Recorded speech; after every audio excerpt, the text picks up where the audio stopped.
So today we're going to talk about dirt, more specifically compost. And I know this isn't the most beautiful image. Usually I provide images that are very soothing, but we're going to talk about this process of creating compost, creating dirt. And I don't know if any of you've ever seen the meme on social media or heard the quote about composting our failures, turning those failures into fertilizer. In yoga, we talk about digesting our experiences, right? And that's in the solar plexus, right? Or, where the stomach is, between the bottoms of the ribs. And there's a lot of practices, breath work, and poses to activate that solar plexus, to get the fire burning. We call it Agni, to help us digest. And there's a lot that's been going on in our world. And as I find the numbers with COVID coming down, people returning to some of their old lifestyles, again, they're starting to get to a place where they can process. It's really hard to process the crises and the traumas in our life when we're in the midst of it. It's not until after, when we feel a little bit more safe, that typically those emotions, the grief, things like that will really start to come to the surface. So digesting our experiences is really important when it comes to transitions in our life. And transitions are marked with grief, even when they're really positive transitions. So this idea of what do we need in order to digest our experiences?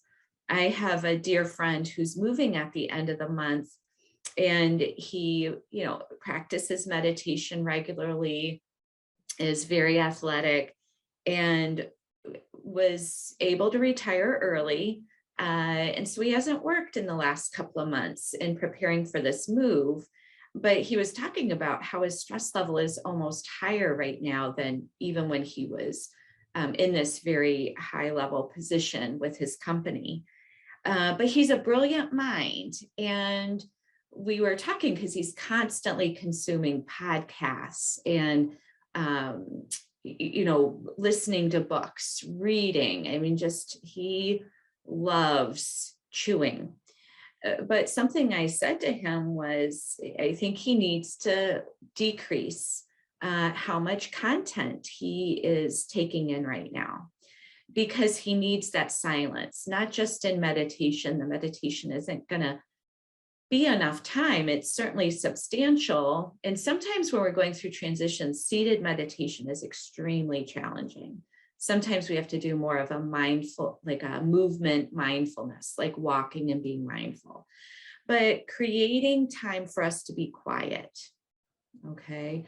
Because compost doesn't form from this that we see, our table scraps, things that, that we discarded while we were meal prepping, to go to humusy, beautiful soil. That takes time. I mean, my compost pile, it's a 2-year process. So not that we have to be quiet for 2 years, but just being mindful to give ourselves that quiet space. I was just telling Jen before everybody started joining, my oldest son is graduating from high school at the end of the month, and it's been emotional, and not even where I'm like thinking about it and getting emotional. Things have just been percolating up, and I've been taking time when I'm feeling the sensations of that grief visiting me, or that fear, anxiety, excitement, even, just to take a few moments to really pause and breathe through it. So this is where, the breathing practice we've been cultivating is important. And I didn't realize how much these last couple of months would be a minefield as a mother for self-doubt, right? Like, did I prepare him enough? Did I do enough? So that idea of like just how sometimes the sense of failure comes up with this, or the fear that I failed, right? And even though it's irrational, and it's a time where I have to really practice what I preach and be diligent with the way I talk to myself. And I've mentioned Kristen Neff's work before, self-compassion, and there's this concept with self-compassion that talks about over-identification. So, and this can be a real bugger when we're struggling with grief, the woulda, shoulda, couldas, right? And that sense of failure, anxiety is mixed in there. That, oh, I'm a bad mom, versus maybe during COVID when we opted for this class to be online and he didn't do well in it. Well, that wasn't the best choice, but it doesn't mean I need to over-identify with it and mean every choice he's making right now is going to be a bad choice, right? I need to use the concept of compassion, of mindfulness, that it was that one situation, and that's how we learned what type of a learner he was, and that was okay. And we didn't have a crystal ball, right? So I bring in the self-kindness, the way I would talk to a friend. But when we're talking about digesting our experiences, staying with mindfulness, keeping things contained and time limited is really crucial. And being aware when we're starting to slip into that over-identification, which Brene Brown really talks about with shame, right? That shaming aspect that we do not want, because your anxiety, depression will skyrocket when you're shaming yourself. So let's sink a little bit deeper into this, into the dirt. It's going to feel so good in a couple of weeks to be able to really get our hands in the dirt and, be outside more fully. And I invite you to close your eyes and settle into your seat and to reflect on experiences right now that you're going through, transitions you might be going through, and what you might be digesting or composting. You might imagine your feet sinking a little bit deeper into the floor, or we'll say the ground. You might even imagine wiggling your toes in the dirt and feeling the sensations when you're barefoot outside. And as your feet feel more absorbed into the ground, noticing the connection you have with the earth. And let the weight of the body relax into your chair. Letting go of the feet, letting go of the lower legs, the upper legs, the hips and buttocks. Let the spine relax, letting the shoulder blades just descend down the back. And lifting through the neck, through the back of the neck, the back of the head, and connecting with that crown of the head. And let's bring the breath a little bit deeper into the lungs as the breath has started to slow down and become more smooth and even in nature. We've talked many times about diaphragmatic breathing. And for those of you who are joining us for the first time today, in diaphragmatic breathing, we're expanding the belly. We're letting it pooch out on the inhale. And on the exhale, we gently bring the navel center to the spine, squeezing that air out. So we're assisting that diaphragm so it can push those lungs up into that bony cage to expel the air. And then on our inhale, we release that effort, let the diaphragm, the lungs drop down so that lungs can expand. And then that pooches our organs out. So let's do 2 more deep breaths. You might even add a counted breath, maybe counting to 5 or 6. And exhaling 5 or 6 counts.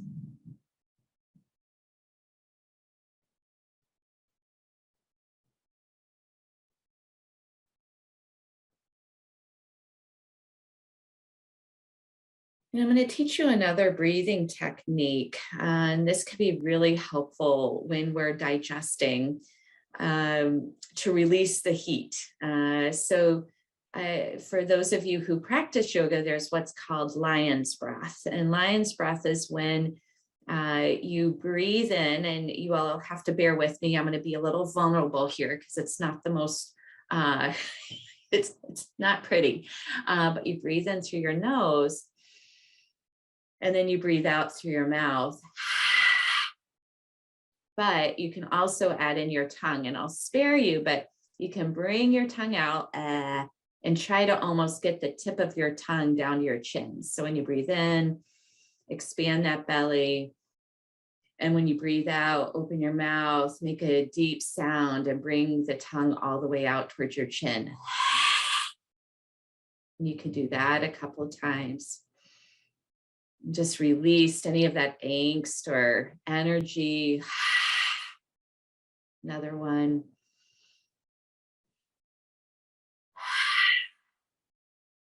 It's really nice when you can bring your tongue into it because it gets all your facial features to work.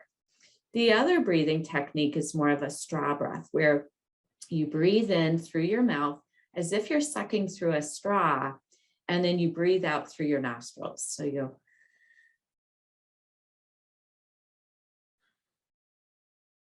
So the straw breathing actually brings in a cooling effect.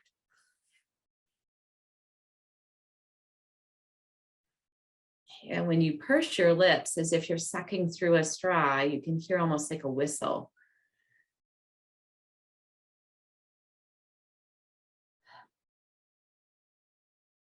Let's do that 2 more times. Remember, you just squeeze the belly towards the spine on the exhale, pooch the belly out on the inhale.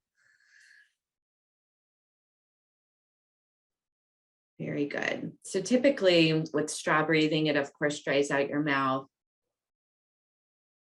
So it can be helpful to take a drink of water after. But then we'll just sit here for a moment, coming back into our seated mountain pose, if you will, with our feet grounded, releasing the weight of the body while lengthening through the spine, the back of the neck, through the crown of the head. Taking a few minutes to enjoy the effects of that breath work. Being gentle with yourself as you call forward those transitions, that composting, that digesting that's going on in your life. The only thing constant about life is change, as Einstein said. So, reminding ourselves that change is a constant, and that's okay. We don't need to resist it. And when we notice our resistance to it, we can be gentle with ourselves and say, of course, I'm resistant. This is hard. So moving into our chair stretching practice, let's do a few cat-cows. And so in cat-cow, you can scoot to the top of your seat. Hands can be on your thighs. And we're going to bring the collarbones forward and the shoulder blades back as you inhale. And then exhale, you reverse, where you push the spine towards the back of your chair and you bring your shoulders forward, curving them towards each other. So you're opening that space between the shoulder blades. You can bring your neck into it and bring your chin in. And then when you're ready to inhale, you bring those elbows back, the shoulder blades come together, the collarbones come forward. Do that 2 more times, moving with your breath. Connecting with your breath is the whole premise of all of this. Breathing through your nose, you can even drag it through the back of your throat for an ujjayi breath, we call it, or Darth Vader breath. And then next time you come back into your cat, you can stretch a little bit more. And then come back to center. And now we're going to do some seated hip circles. So you can let this be really fluid and exaggerated to get your shoulders and elbows, but you're coming forward on the in-breath, coming to the right and back as you exhale, and as you come to the left and forward on the inhale.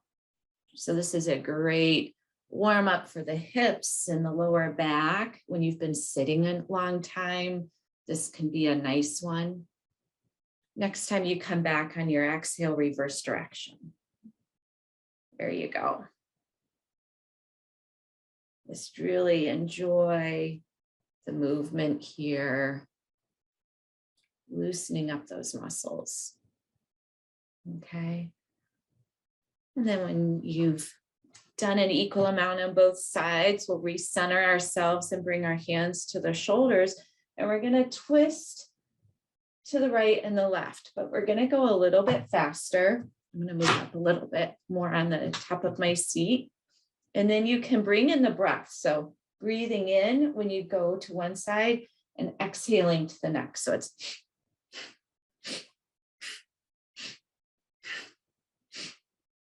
so let's do this about 5 more times.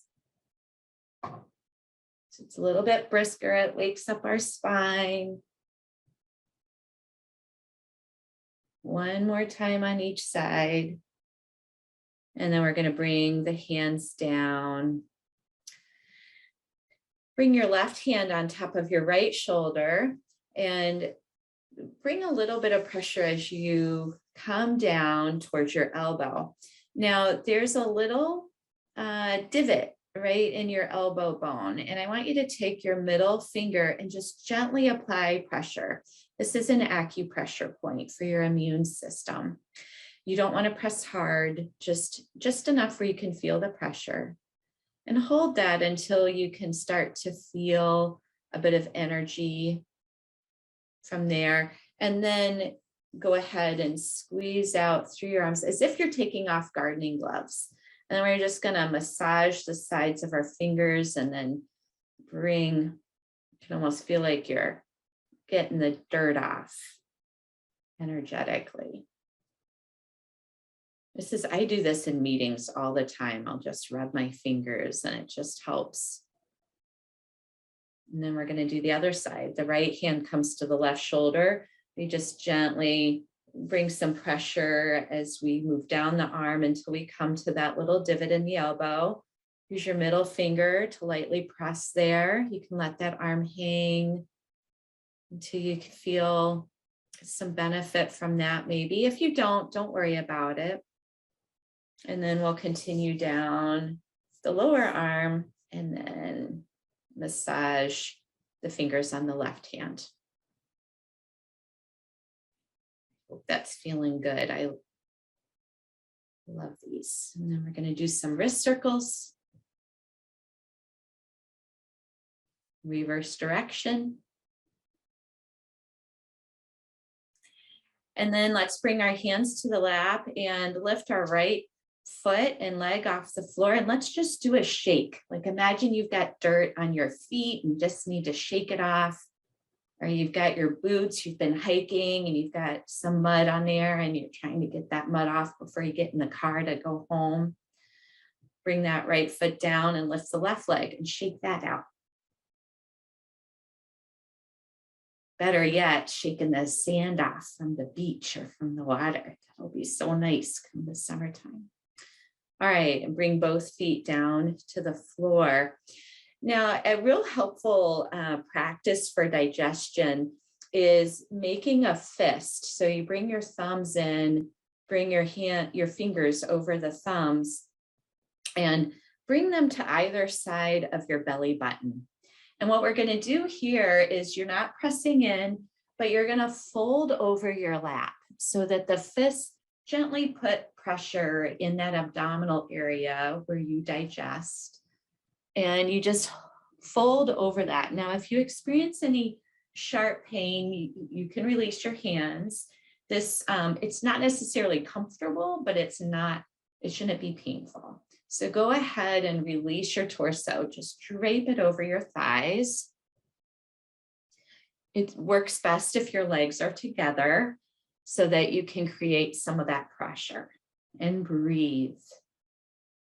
Release your jaw. Release your temples. Just imagine the crown of the head coming forward and the back of the neck just releasing. You can slowly start to release the fists and bring your hands down to the floor for a full forward fold.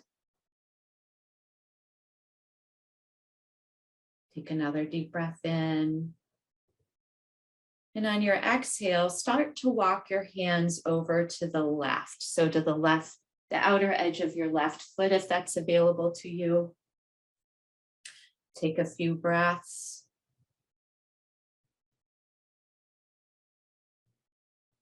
Come back to center. And then walk the fingertips over to the right, maybe to the outside of that right foot. You can experiment. If you want a deeper stretch, you can walk those fingertips forward a little bit more to get a nice side stretch. Or you can just hang out there, whatever feels best to you. And then come back to center.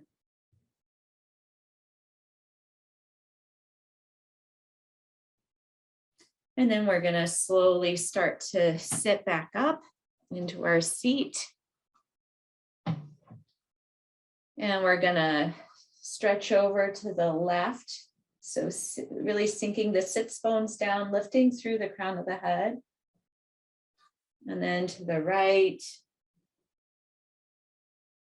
Coming back to center, and bring your arms up overhead and cross them so that your right hand is on the left shoulder, the left hand is on the right shoulder. And you can arch the back a little bit, press your head into the wrists. Come back to center, lift the hands up towards the sky. You can even clasp the fingers and flip the palms up towards the sky and reach up, really bring in the lower abdominals here. And push those sits bones into the floor or into your chair. And then slowly bring your arms down to your sides. And then we're going to, on the in-breath, sweep them back up. And then switch. So whatever arm was in front, it's now in back. And exhale, bring it back down. Take a deep breath in.